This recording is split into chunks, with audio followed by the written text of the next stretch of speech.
Écoutez, on verra, en effet, je n'y avais pas encore pensé, mais pourquoi pas. Peut-être que ce sera sur la prochaine, sur ma liste. Eh bien, oui, j'avoue que je prends énormément goût. Je m'en suis rendu compte avec Châteauneuf, déjà avec Pessac, mais c'est vrai que je trouve que c'est la meilleure manière d'apprendre le terroir de chaque région.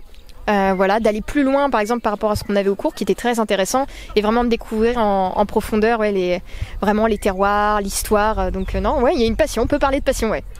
Un peu, je pense qu'un petit peu, mais évidemment, parce que c'est vrai que on fait Pessac et on fait Châteauneuf, on dit ça a marché, incroyable, on s'y attend pas.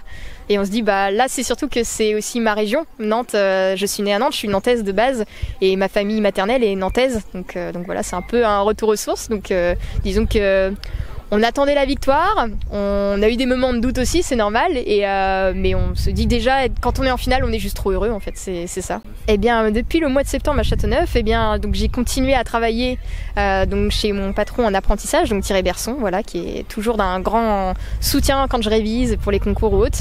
Et après, à la fin de mon apprentissage, du coup, là, je suis partie à Dinard, donc je travaille au restaurant Ombel, un restaurant bistronomique, où il y a des sommeliers, il y a des chefs de rang, et l'équipe est passionnée, donc ma responsable Ludivine et le chef Alexandre Frein.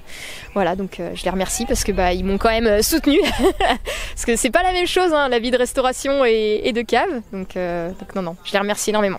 Eh bien, ce qui fait leur charme et leur force ici, quand on parle un peu plus du muscadet, et je l'ai redécouvert au final parce que quand on parlait de muscadet, pareil, je m'y étais pas plongée suffisamment. Et là, vraiment de redécouvrir, pareil, encore une fois, un peu comme sur Châteauneuf, la notion de terroir qui est encore plus diverse, les histoires qu'il y a vraiment derrière. Donc je pense que c'est vraiment la force du muscadet, et c'est pour ça aussi qu'il regagne ses lettres de noblesse, vraiment en jouant vraiment sur sa notion de terroir, sur son histoire également, sa valorisation, ses événements, et il y a vraiment un patrimoine derrière, et on s'en rendait peut-être pas compte auparavant pour le muscadet. Accord idéal, alors il y a plusieurs accords en fait, c'est simple. Par exemple, je pense à muscadet amphibolite de Jolandron, donc ça forcément sur les huîtres gratinées, et également en tartare, ça c'est succulent. Et puis si on va sur des muscadets un peu crus clisson, qui sont beaucoup plus amples, là on peut se faire plaisir même sur des poissons en sauce. Donc, puis il n'y a pas que les muscadets, il y a la folle blanche, les fièvres vendéens, donc non, pas mal de vins dans cette région, belle diversité.